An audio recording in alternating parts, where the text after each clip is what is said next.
कक्षा 7वीं से महाभारत कथा का पाठ नंबर 17 यानी 17 और जिसका शीर्षक है भीम और हनुमान। तो इस विषय में समझा रही हूँ।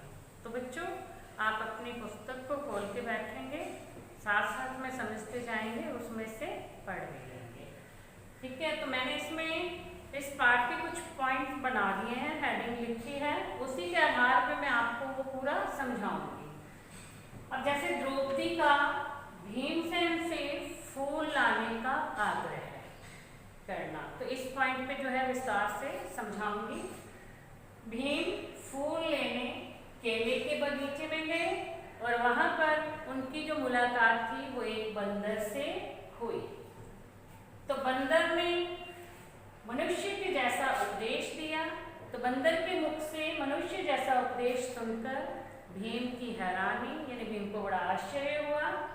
बंदर ने जो जो बातें कही फिर उसका वर्णन, बंदर द्वारा अपनी पूंछ पकड़कर उठाने के लिए कहना भीम को, क्योंकि भीम जो है उसे आगे जाना था, तो बंदर रास्ता रोके हुआ था, तो लांग करके आगे जाना। तो उन्होंने कहा था कि मेरी पूंछ उठा करके आप जो साइड में कर दो और यहाँ से निकल जाओ। भीम द्वारा खूब जोर लगाने पर भी पूंछ का ना हिलना, यानी बड़ी कोशिश की थी, खूब जोर लगाया था। भीम ताकतवर तो था ही, लेकिन इतनी ताकत लगाने के बाद भी वो पूंछ को हिला नहीं पाया था। हनुमान के बारे में जानकर भीम का खुश होना, और जब पता चला कि ये बंदर हनुमान ही हैं तो वो बहुत ज़्यादा खुश हुआ। हनुमान द्वारा भीम को आशीर्वाद देना, तब हनुमान जी ने भीम को आशीर्वाद भी दिया और फिर भीम फूल लेकर के आश्रम में लौट आया। तो ये कुछ पॉइंट्स हैं, तो इसी के आधार पे मैं अब आपको बता रही हूँ। क्या था कि मौसम बड़ा सुहावना था। द्रौपदी आश्रम के बाहर खड़ी थी, इतने में ही एक सुंदर सा फूल उड़ता हुआ आया और द्रौपदी के पास आके गिर गया। द्रौपदी ने उसे उठा लिया और उस फूल को दिखाते हुए भीमसेन से कहने लगी कि तुम जाकर के मुझे ऐसे ही कुछ फूल और ला करके दे दो। यह कहते हुए द्रौपदी जो है हाथ में फूल लेकर के युधिष्ठिर के पास दौड़ गई। तो ये पहला जो पॉइंट था ना, भी फूल लाने का आग्रह किया था भीम को, तो ये उसी पॉइंट के आधार पर हो गया ना। भी मौसम बहुत सुहावना था, द्रौपदी अपने आश्रम के बाहर खड़ी थी, इतने में एक सुंदर सा फूल उड़ता हुआ आया, द्रौपदी के पास गिर गया। द्रौपदी ने वह फूल उठाया, उसे वो फूल बहुत अच्छा लगा। तब उसने भीमसेन से आग्रह किया कि मुझे ऐसे ही कुछ फूल और ला करके दे दो, और तो वह फूल लेकर के युधिष्ठिर के पास चली गई। अब द्रौपदी की इच्छा को पूरी करने के लिए भीमसेन उस फूल की तलाश में निकल पड़ा। चलते चलते वह पहाड़ की घाटी में पहुंचा, जहां केले के पेड़ों का विशाल बगीचा लगा हुआ था। ये बहुत बड़ा बाग था और उसमें केले के पेड़ थे, और बगीचे में एक बड़ा बंदर रास्ता रोक के लेटा हुआ था। अब बगीचे में प्रवेश कैसे करें भीमसेन? वहां तो रास्ता तो बंदर ने रोक रखा था और केले के वहां पेड़ थे और वहीं से उनको फूल मिल सकता था, लेकिन वो जा नहीं पा रहे थे क्योंकि बंदर ने रास्ता रोक रखा था। बंदर ने भीम की तरफ देखकर कहा, मैं कुछ अस्वस्थ हूँ, यानी मेरी तबीयत ठीक नहीं है, इसलिए मैं लेटा हुआ हूँ। जरा सी आंख लगी थी कि तुमने आकर के मेरी नींद खराब कर दी। मुझे क्यों जगाया तुमने? अब भीमसेन ने क्यों जगाया होगा बंदर को? वो कह रहा था कि मुझे बगीचे के अंदर जाना है तो मुझे रास्ता दो, इसलिए जगाया था।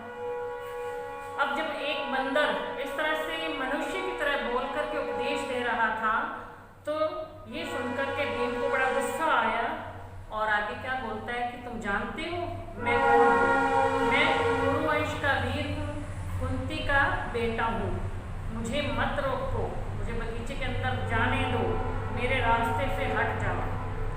तो ये जो है उस बंदर को भीमसेन ने कहा। बंदर क्या बोला आगे कि देखो भाई, मैं बूढ़ा हूँ, कठिनाई से उठ बैठ सकता हूँ, यानी मुझे तो उठने बैठने में भी बड़ी मुश्किल होती है। ठीक है, यदि तुम्हें आगे जाना ही है तो मेरे ऊपर से निकल जाओ, मुझे लांघ करके चले जाओ। तब भीमसेन ने आगे क्या कहा कि मैं किसी जानवर को नहीं लांग के जा सकता, क्योंकि ऐसा करना अनुचित है, ठीक नहीं है, उचित नहीं माना गया है कि किसी जानवर के ऊपर से लांग करके चला जाए। इसीलिए तो मैं रुका हुआ हूँ, नहीं तो मैं कभी से एक छलांग लगाता और आपके ऊपर से निकल के बगीचे में चला जाता। फिर बंदर ने कहा, भाई मुझे जरा बताना कि वह हनुमान कौन था। अब वो हनुमान तो खुद ही था वो बंदर। तो भीमसेन से कहता है कि बताओ वो हनुमान कौन था जो समुद्र को लांग गया था। अब भीमसेन थोड़ा सा और नाराज हो गया और कड़क करके बोला, क्या कहा, तुम महावीर हनुमान को भी नहीं जानते? उठकर रास्ता दे दो, नाहक ही यानी बिना बैठ के मृत्यु को मत बुलाओ। कहते इसमें लिखा नाहक मृत्यु को न्योता मत दो, यानी ऐसे ही मृत्यु को मत बुलाओ।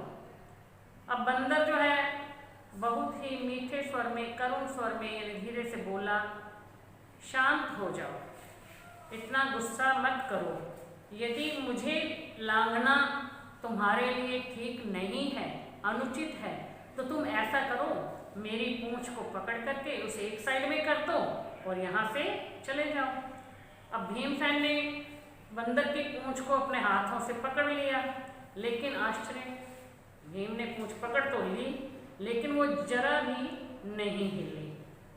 तो उसे बड़ा ही आश्चर्य हुआ। उसने दोनों हाथों से पूंछ को पकड़ा, फिर खूब जोर लगाया, लेकिन पूंछ जो है अपनी जगह से जरा भी नहीं हिली, यानी टस से मस नहीं हुई।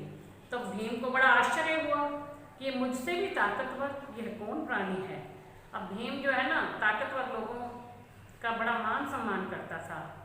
उसके मन में बलिष्ठों के प्रति, बलशाली व्यक्तियों के प्रति, बलशाली प्राणियों के प्रति बड़ी श्रद्धा थी।